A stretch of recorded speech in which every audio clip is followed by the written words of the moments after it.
Hi everyone, welcome back to the Strawberry Lily channel. I have a short and sweet little try on for you today. So I just came across like randomly in the drugstore the other day. I wasn't aware that they had even released anything new, but Visee has a new line of eyeshadow trios called the Killer Eye Trio. So I picked up the shade BR-1 Muku na Manazashi, which means innocent gaze in English. And I know this might be actually the most boring color variation that they had, but honestly, this is just what I'm feeling lately, okay? The barely there eyeshadow look, plus if I do want to have a pop of color or something, I will typically go for that on the cheeks or the lips these days. And I feel like that's kind of the larger trend in general these days. Do you guys notice that? Like, it seems that eyeshadow, colorful eyeshadow in particular, has really been put on the back burner, especially in Asian makeup. I don't know. I mean, it was never the centerpiece anyway, but I just feel like the days of, you know, the crazy rainbow eyes and cut creases are kind of over for now, at least. But anyway, I picked this colorway because it's kind of cooler toned, but it's still very soft pink and cutesy looking, very cutesy, very demure. So I thought that that would be perfect for pretty much the demure vibe that I'm going for these days. So the first shade that they have is actually kind of a cream base color, and I'm just gonna follow, as usual, the diagram suggestion on the back here. So it's literally just a gradient, as you can see. And since I just washed a bunch of brushes, they're wet right now, so I barely have any clean brushes to use. I'm just gonna apply the base with my finger all over my lids. This is coming off very frosty white. I thought it would be more of like a baby pink. But yeah, see, the frosty aspect of it is really strong. Not that I'm complaining, it's giving very Y2K. Okay, I like that. It's a very nice subtle glow and it sticks quite nicely onto my lids. It's very lightweight, goes on in a very thin layer, but you can definitely see the frosted donut glaze that this base gives you. Then I'm going to literally just go in and add in some shadow with the brown shade over here. Do I have like a single clean brush? I guess this one.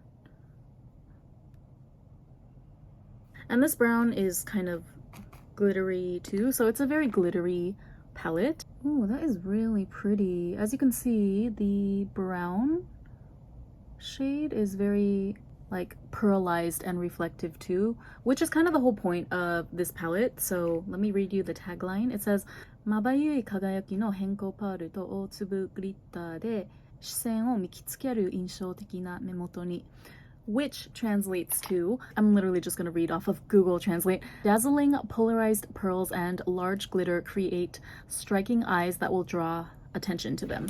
So yeah, the like the base shade and the brown here, these are definitely the pearlized finishes that they're talking about, and then the middle shade, which is this white glitter, has the larger chunks of glitter in there that will help up the ante even more on the bling factor.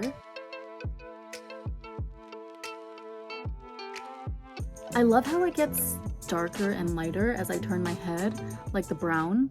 Kind of reminds me of magnet nails. I just got magnet nails, by the way. But yeah, totally loving the pearlized finish, as they say. Oh, I'm definitely gonna be doing this like every single day this week to the office. Okay, now to add the glitter. This glitter has so many different colored reflex in it. It looks just white in the pan, obviously, but there's like, I can see gold, blue, green.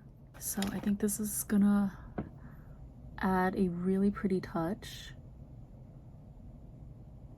to the center of the eyes. Woo! Oh my, wow. Are you seeing this? That is like Shuamura level crushed foiled glitter vibes. And I love how it sticks to the eyelid. Like, it's not flaking off. Great adhesive power. There's a little bit of kick up in the actual pan when you're picking it up, but when you actually lay it down on top of your lid and on top of the other eyeshadows underneath to boot, it's like not flaking off, even if I put on a ton like I'm doing right now. Look at that. This is seriously so pretty. You know, I just knew when I saw this in the drugstore, I had a hunch. Sometimes the most nonchalant, demure looking little makeup items pack the biggest punch. I'm telling you, for real. So now I'm just gonna do some tear bag action, finish up with eyeliner and lashes, and I'll show you, but I will speed it up in the video. So I'm gonna use the Creamy Touch liner in number 15. This is a new color. I forget the name. I'll put it on the screen later. But yeah, I just like to go in and line my lower lash line. And I'm gonna sketch out the tear bag line very lightly as well. This shade is matching the palette perfectly. Why does my makeup always look good when I'm doing it like 12 a.m. midnight with nowhere to go?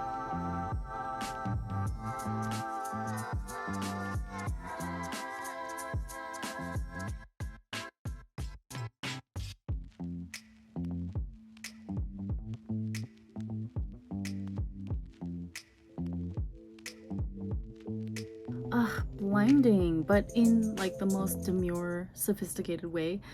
I can't believe the demure trend has blown up this much. Like, how are we all not sick of it by now? I know I'm not.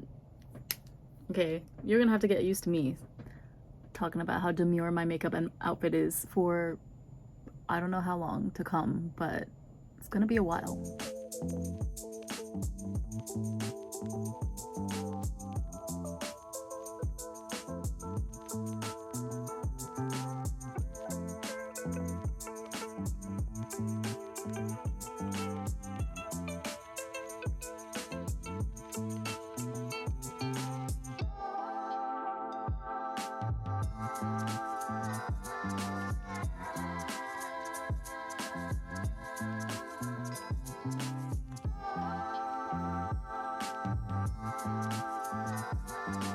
Wow, I'm loving it.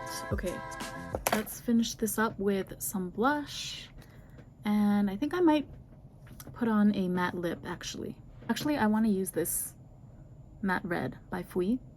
But first, let's do blush. This is the Flower Nose Swan Ballet collection, Dreamy Season. The shade is like the perfect in-between pink and corally shade.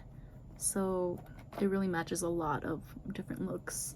Just for fun, I want to add some highlighter too. So my Tom Ford Soleil Neige Glow highlighter in Rose Irisé. I haven't pulled this out in a while, so I definitely want to get use out of my expensive ass Tom Ford highlighter. I'm just using random brushes, anything that I can find that's clean at this point.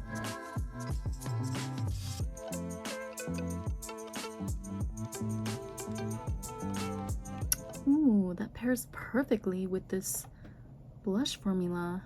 It's all about the subtle, demure touch. You see how natural that is? Doesn't that just look like it's the light hitting my face in all the right places? But no, it's actually super strategically placed highlighter. Shh, don't let the menfolk know that we can shapeshift or they'll tell the church. Now, normally, like if I was just going to the office, I would just go like this. I have on my lips right now the YSL, what is this? Love Shine Candy Glaze in number 02. This is my birthday present that my friend Meg got for me. So if you go into the YSL boutique store, they can 3D print a design onto your lipstick for you. So I chose the Sakura design. Why is it not focusing? I chose the Sakura design, and also I had my name printed, but as you can see, the R is already rubbing off. But yeah, it's just like a really pale pink. It's basically clear. It's basically clear when you put it on.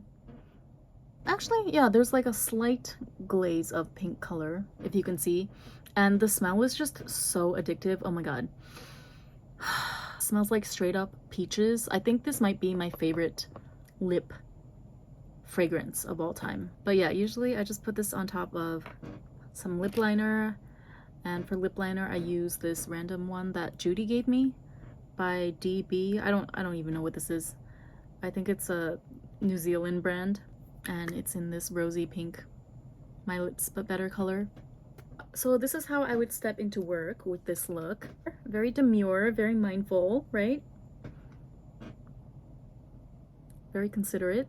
But I also want to see how some bold lips would look with this eye look. So I am going to go ahead and dip into my Visee pudding pot in RD02. Don't have any clean brushes, so I'm using my finger. The blurringness, how do I describe that? The blurring component in this formula is second to none, truly. But you know, the only thing about this shade, since it's more of like a cool toned blue based red, I tried to use it as a blush color once because, you know, this is supposed to technically double as a lip and cheek color. But yeah, it did not look great on my cheeks. It did not really do me any favors as a blush color, to say the least. So I will have to stick with just using this as a lip color, which is fine with me. And technically you can also use these as eyeshadows. So I also have this peachy beige shade. I don't know where it went, but that one I use as an eyeshadow sometimes. I'm gonna put on one more layer.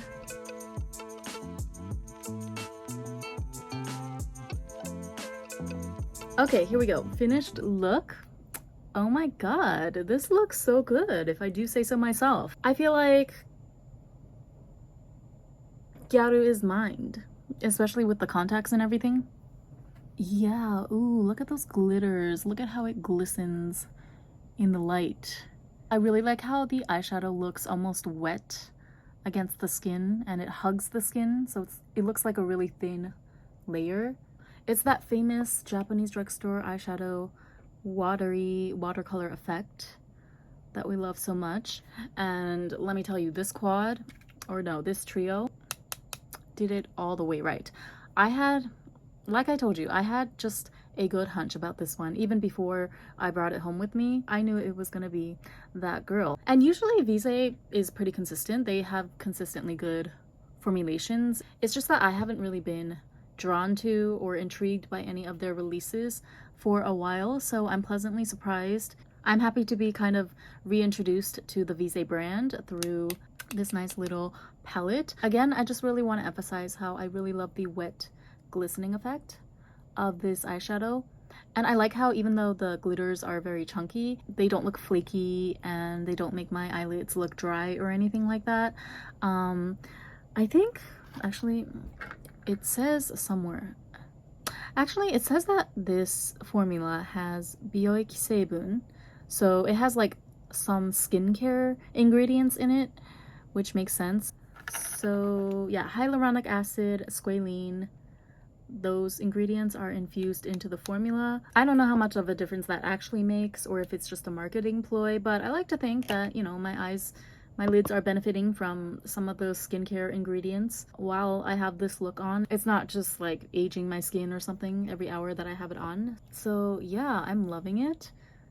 Cute, demure, considerate, all of those things. Speaking of eyeshadow trios, I think that they are actually very like underappreciated in the whole makeup beauty community, because if you really think about it, anytime you're doing just like a basic gradient eye look, a one color gradient type of look, whether it's brown or blue or what have you, you really don't need more than 3 shades, right? All you need really is a base color, a deeper color to create some dimension, create some shadows, and then a glitter shade or a topper shade, right? It's like no stress. It feels really good because you're using every shade in the palette.